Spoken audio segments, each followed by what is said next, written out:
Fireflies. Fireflies. Say it 5 times fast. Fireflies.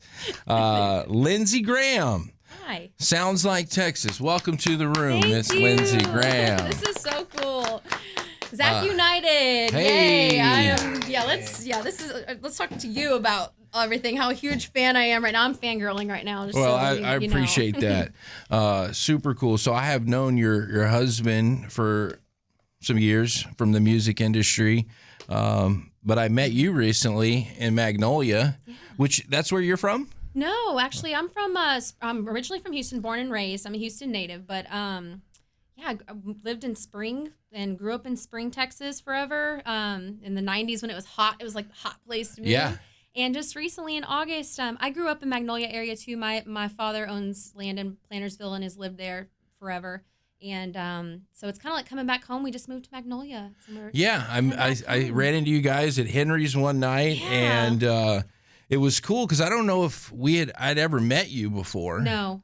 And so, getting to know you and talking to Rick and then realizing that you were in music. And you also have a pretty colorful story.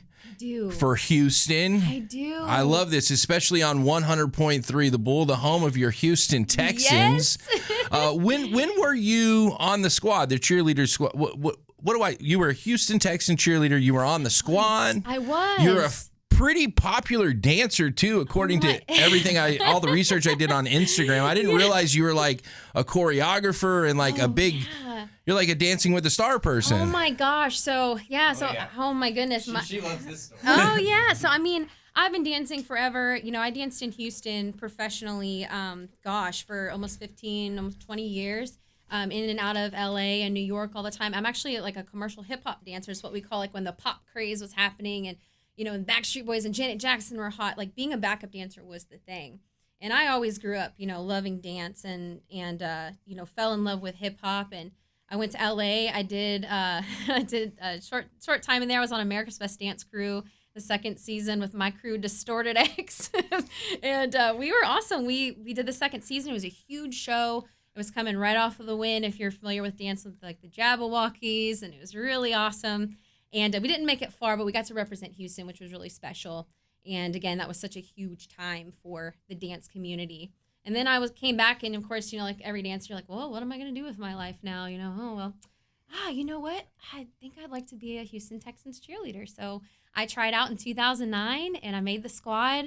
Actually, no, I backtrack. I tried out in 2008 and got denied. I wasn't really like the beauty queen girl. I just wanted to dance, and I had to learn how to be the beauty queen girl. And I made the squad in 2009, and then I made the squad again in 2010, and then I decided, there's other things that I wanted to try and do, but I kept choreographing for the team for the next 10 years. And it was, it's just been a wonderful experience with them, and, I met a lot of wonderful people, and I met Jacoby Jones when he was there. I rode in a limo with him. May he rest in peace. We love him so much. And really great people, really wonderful experience. And, man, I just can't say enough about how great, that time was in my life. And it's just looking back, 70,000 fans every Sunday. Like that was just really cool. So. Yeah, that's definitely got to, prepare you on like the stage fright front for like a musical career. You can't ever use stage fright as an excuse after dancing in front of 70,000 fans. No, I can't. And what's funny? Yeah. So after that, and I actually kind of had this epiphany recently that I don't think it was so much that I loved dancing. I think I loved music. And I think that's why I am where I am right now, because it was music that I really felt. And I didn't know how to express that. I always knew I had singing talent, and I would sing a little bit like in LA with my friends and stuff in the hotel lobbies while we were prepping for the show. And they were like, you need to sing, you need to sing, you need to sing. And I always sang in my room as a child, and, did stuff like that, and played my cassette tapes. And, I wanted to be Martina McBride and, all of those people. But, I think it was the music, and that's what drove me. And I think the first way I realized I could express that was through dance. And that's kind of how my dance career, started in that aspect. So interesting how musicians and artists kind of find their way and it all comes to the forefront, right? I got to ask you, do you have I'm assuming a former cheerleader has a pretty big closet. So in your closet, are there more Nike Dunks or cowboy boots? Ooh, there used to be a lot of Nike Dunks. I'm a sneaker pimp. Yeah. Let me tell you, I love my sneakers, and I had to get rid of a lot of things. I feel like we downsized a little bit, which is probably good in my case because I think I take up half the closet, and I gave him like just a little bit. But yeah, it's probably it's probably a good mix right now. But I think I do have more cowboy boots right now than I do sneakers. Yeah, that's awesome. And you get older and your back and your feet hurt, so you got to get them. You got to get those orthopedic right. shoes. Yeah, you got to get the insoles. You got to get the insoles and the New Balance, right? It's so funny every year at cook-off. You see at the end of the night, like you see all these girls walking in, like dressed to the nine. They got the new boots on, the new skirt, the hair's like super nice. 5 hours later, they're piggybacking on a boyfriend, right? They don't have, he's carrying her and the boots, right? Yeah. Just dirty feet. But yeah, I remember, when we were on Texans, speaking of boots, like we used to wear heels. We used to wear 2-inch heels. Cowboy boots with heels, right? Well, they were like go-go boots back right. then. And now, thank the Lord, Casey, their awesome coach, they changed it to like an actual cowboy boot. So it's nice. It's great. They're a lot more comfortable. I think it's a lot more safe.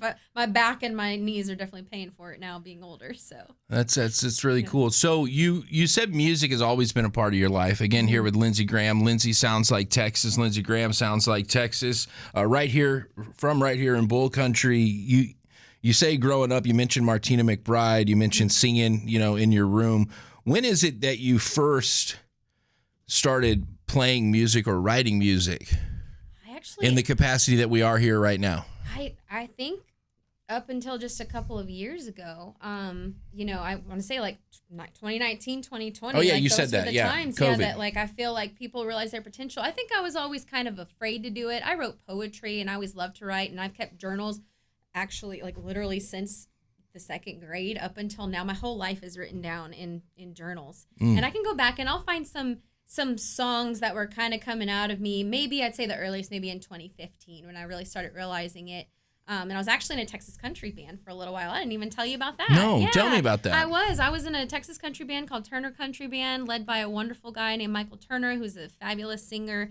And I was singing karaoke in Big Texas. I sing karaoke a lot there, and they found me. They walked in and asked me, would you like to be a part of our band? And the rest is history, and we were kind of together for three or 4 years. No kidding. Yeah, you didn't tell me that. I didn't tell you that. No, yeah, I've had a colorful past. So I've done a lot of different things, but as far as answering your question about writing, I want to say it was only just up till a couple of years ago where I actually felt like I was like, I think I want to write some songs, and my husband is a musician. He's like, well, let's do it. Come on, like let's just try to write one. And Fireflies is probably the very first song that I wrote, and it's cool. You realize your potential for stuff, and I think I've always kind of been that way. When I want to do something, I'm just going to do it.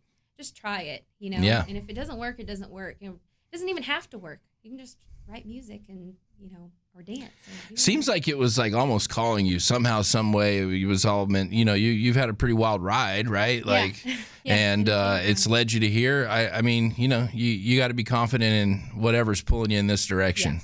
Yeah. Very cool. And thanks again for coming down today and playing. But I also want to ask you, like, what is the next step for Lindsay Graham, the artist, the musician, as we move into this new year, 2026? Hopefully we can get you on a stage near us soon. But, I mean, are we working on an album? What are we rolling out here? Like, just tell me where you're at. Yeah, I think first things first, we want to get back into the studio. I have 3 songs on Spotify right now.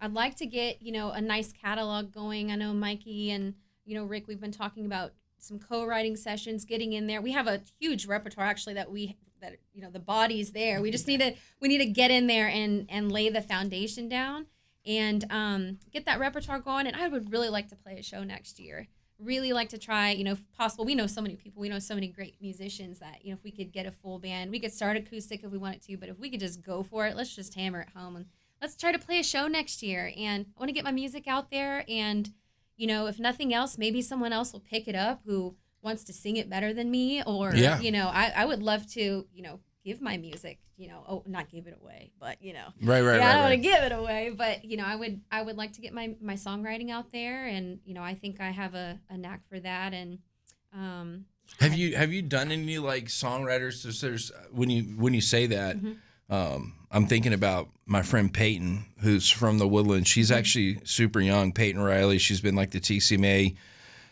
new artist, emerging artist, all the things. Like she's got every award, right? But she's like 17 maybe. But she does like all these like songwriting events that are very successful. Yes. And I've met so many talented. It's crazy. Like she'll have 40 or 50 people come to these weekend retreats, and she books out hotels, and they had one somewhere in like on this big ranch.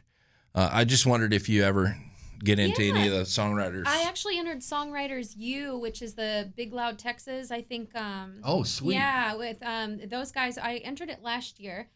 Wasn't accepted or anything, but I mean, at least my music was there. And I know sometimes, I don't know how saturated those things are, and I don't want to like downplay what they're doing. It's great, but you're also you're kind of just dumping stuff into a file and not sure if anyone's actually like hearing it or listening to it. You're just kind of crossing your fingers, closing your eyes, and hoping and praying.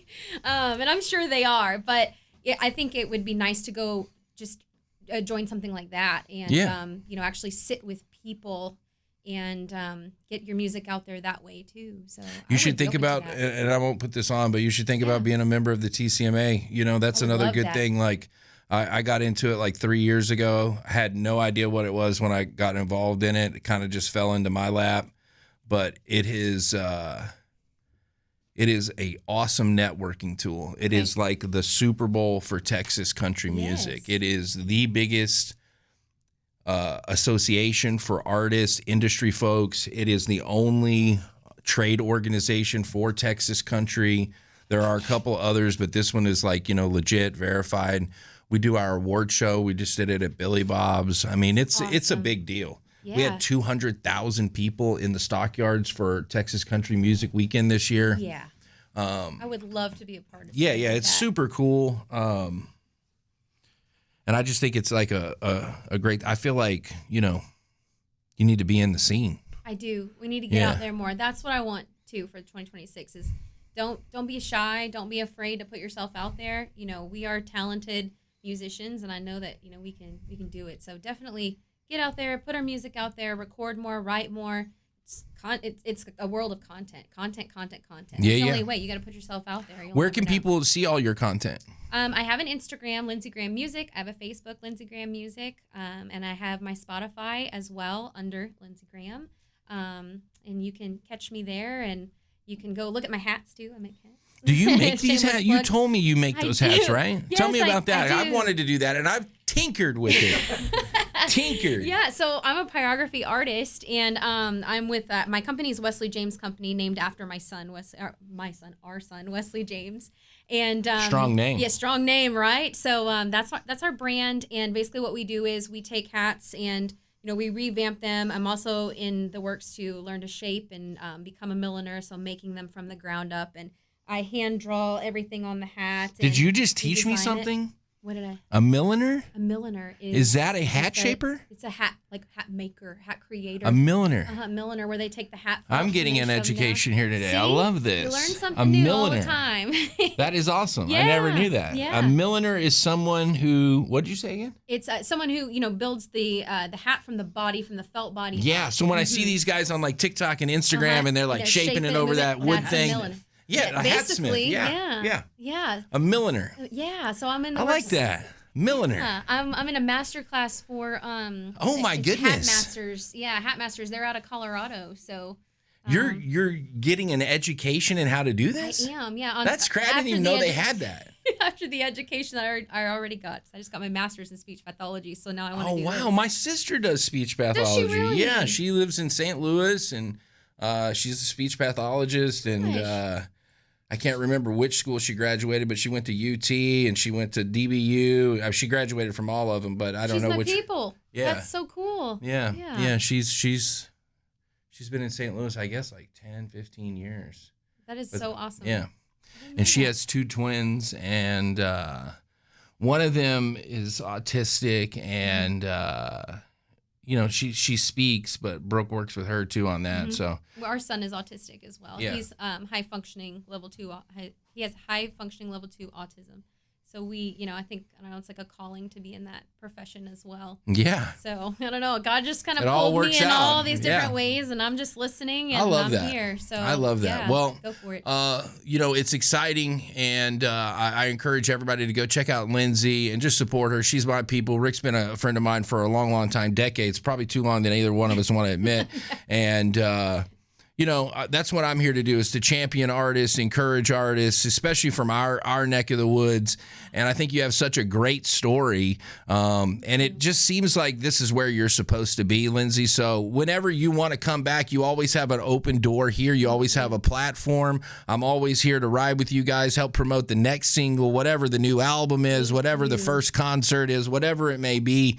And we're going to get you in on some of these in some of these different rooms where you need to be, Thank you. Absolutely. This feels good. It feels comfortable, and it feels right. So it must be doing something right